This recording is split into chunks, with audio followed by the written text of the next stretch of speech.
কাননে, মাধুর্য কাননে রাধা ঠাকুরানীর গোবিন্দ সনে এই মাধুর্য লীলা শ্রবণ করি। কেন জানেন? যসূত্র তৎপর ভবে অনুগ্রায় ভক্তানাং মানসিং তনুমাশ্রিতম ভজতে তাদিশি ক্রিয়া যসূত্র তৎপর ভবে।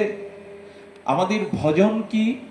আমি একটু আগে বলেছি ভজনই ভক্তি। সেই ভজন কি না? ভজন হলেন, এখানে বলছেন যসূত্র তৎপর ভবে। আমি নরতনু নবকিশোর নটবর রূপে সেই মাধুর্য মুরলীধারী ত্রিভঙ্গ রূপে শ্রীধাম বৃন্দাবনে গোপী সাথে গোপীনাথের এই যে মাধুর্য লীলা, এই যে অতি চমৎকারিত রসসার লীলা, এই লীলাকে তৎপরতার সহিত শ্রবণ করাই হলো ভজন। এই শ্রবণই ভজন, শ্রবণাঙ্গ ভজনই ভজন। দেখুন, আমি অনুরোধ করি, তীর্থযাত্রা করুন, দান ধ্যান যাগযজ্ঞ করুন, আর আপনি উদার চিত্তে সামাজিক মঙ্গলময় কাজ করুন, সবই করুন, এটি মঙ্গলময়, এটি কর্তব্যময়। কিন্তু ভাগবত এক অদ্ভুত শ্লোক যোজনা করেছেন, সব ওই পুংসং বিশ্বাস কেন কথা সুজা ন উৎপাদায়েদ যদি রতিং শ্রম এবহি কেবলম। আচ্ছা, আপনি যে দান ধ্যান যাগযজ্ঞ পুণ্যকর্ম করেছেন, এটা ভগবান গ্রহণ করেছে কিনা কি করে বুঝবেন? বলে যতদিন হরি কথাতে রুচি না হবে, যতদিন ভগবত লীলা কথাতে আপনার রুচি না হবে, ততদিন জানবেন যা পূর্বে করেছেন এখনো সার্থক হয়নি, তা বৃথায় হয়ে গেছে, তা বৃথায় হয়ে গেছে। আমি বলছি না, পরমহংস কুল তিলক সুখদেব গোস্বামী বললেন শ্রম এবহি কেবলম। কোন সুন্দরী যুবতী রত্ন যদি অলংকার দিয়ে নিজেকে ভূষিতা করে, তবে সে ধিক্কৃত হবে যদি তার অঙ্গে কোনো বস্ত্র বা বসন না থাকে।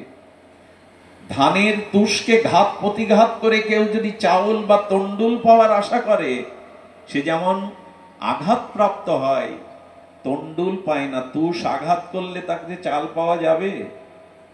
তেমনি ভগবানের কথা রুচি না এসে যদি আমি অন্য দান ধ্যান পুণ্যকর্ম করি, তা একরকম বৃথাই যাবে। বৃথা বলতে ভক্তি হবে না। মদ গুণশ্রুতি মাত্রে নমহি সর্বগুহাশয়ে মনোরগতি অবিচ্ছিন্ন যত গঙ্গাব সোহম বুধা। আমার কথা সাধু মুখে, অনুভবের মুখে, নির্মলানন্দী রাধাগত চিত্ত, এমন ভজনানন্দী নির্মল চিত্ত সাধুর মুখে আমার কথা কান দিয়ে গেল মানে তোমার মনের গতি রাধারানীর চরণে ছুড়ল, ভক্তি গঙ্গায় ছুড়ল। মনোর গতি অবিচ্ছিন্ন যত গঙ্গাব সোহম বুধা। সাগর কত দূরে, নদী সমস্ত প্রতিকূলতা বাঁধ ভেঙে তরঙ্গায়িত অব্যবহিতা গতিতে সমুদ্রে মিশা চায়। সমুদ্রে না মিশলে নদীর সার্থকতা কোথায়? তেমনি সাধু মুখে হরিকথা কর্ণে প্রবেশ করলো মানে মনের গতি ছুড়ল গোবিন্দ চরণে, রাধা রানীর চরণে। আশ্চর্য ভাগবত জানিয়েছেন এই হরিকথার মহামহিমা। এটি শ্রবণ, এই জন্য বললেন যসূত্র তৎপর ভাবে, এটি শ্রবণের জন্য তৎপর হও। হরিকথার লালসা চায়, পিপাসা চায়, উৎকণ্ঠা চায়, ব্যাকুলতা চায়। এই হরিকথাতে রুচি হলো ভজনের শুভারম্ভ। এই শ্রবণাঙ্গ ভক্তি হলো আদ্য ভক্তি, দেবীর মন্দিরে প্রবেশের প্রথম আদ্য শ্রেষ্ঠ দ্বার। এই জন্য হরিকথাতে যাদের রুচি,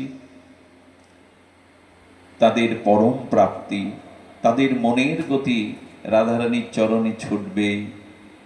তো সেই শ্রীমতী রাধা ঠাকুরানী ব্রজ বিপিনে শ্রীধাম বৃন্দাবনে যে যুগল ভজনের তাদের মাধুর্য, সেই মাধুর্য প্রবাদানন্দ সরস্বতী পাদ আস্বাদন দিচ্ছেন।